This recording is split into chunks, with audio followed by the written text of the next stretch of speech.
She walked toward a door that could end her life. No invitation, no permission, just a choice: save her people or stay silent forever. This is the story of Esther. Long ago, in the ancient city of Susa, King Xerxes ruled an empire stretching across 127 provinces, from India to Ethiopia. To display his wealth and glory, he threw a banquet that lasted 6 months, followed by 7 days of feasting for the entire city. On the final night, drunk with wine and pride, the king sent for his queen, Vashti.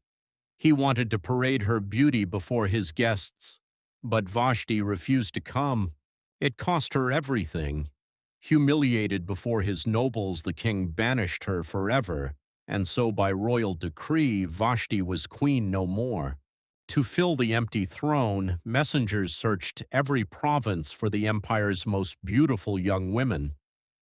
Among them was a girl named Esther, an orphan raised since childhood by her older cousin Mordecai. Mordecai worked at the king's gate, a Jewish man serving faithfully in a foreign land. Before Esther was taken to the palace, he gave her one instruction: tell no one that you are Jewish. She obeyed, though she didn't yet know why it would matter. For a full year, Esther prepared, anointed with oils, dressed in fine linen, trained in the customs of the royal court. And when her turn finally came before the king, something in her captured him unlike any of the others. He placed the royal crown on her head and made her queen of the empire. No one in the palace knew who she truly was.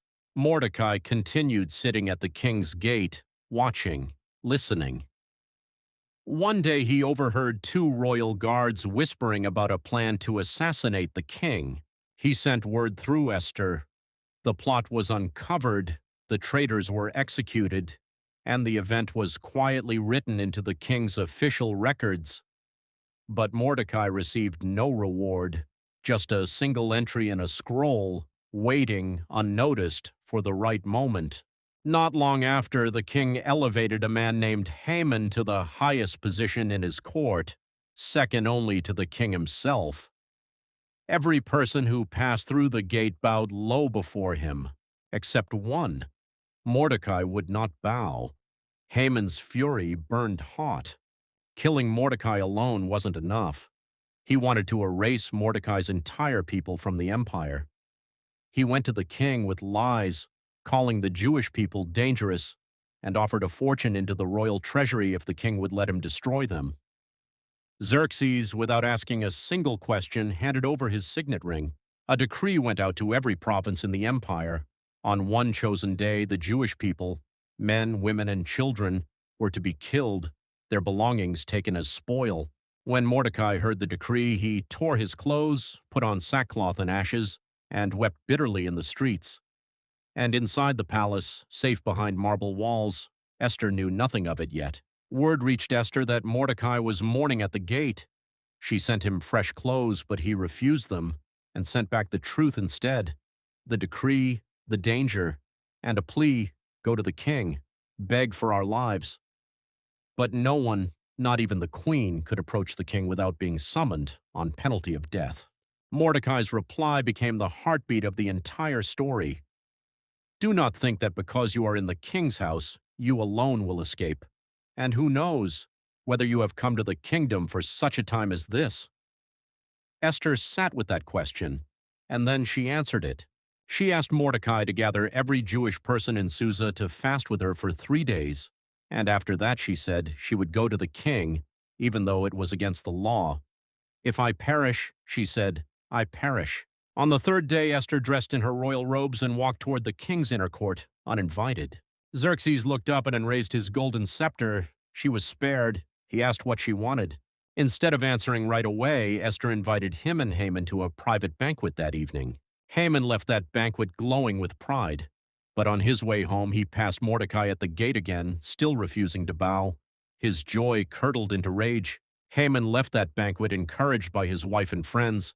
Haman built gallows 75 feet high, planning to ask the king's permission to hang Mordecai the very next morning. That same night, the king couldn't sleep. He called for the royal records to be read aloud. As if by pure chance, the reader landed on the account of Mordecai uncovering the assassination plot, a debt never repaid. "What honor was given to Mordecai for this?" the king asked. "Nothing was done for him," came the answer. At that very moment, Haman arrived to ask permission to hang Mordecai. But before he could speak, the king asked him, "What should be done for the man the king wishes to honor?" Haman, certain the king meant himself, described an elaborate parade. The king agreed completely. "Now go," he said, "and do exactly that for Mordecai." Haman, humiliated, was forced to lead his enemy through the streets in glory. At Esther's second banquet, the king again asked what she desired. This time she answered. She told him she was Jewish. She told him of the decree to destroy her people, and she named the man responsible. "An adversary," she said, "an enemy, this wicked Haman." The king stormed out in fury. When he returned, he found Haman fallen across the queen's couch, begging for his life. That was the final word needed. Haman was hanged that very day on the gallows he had built for Mordecai.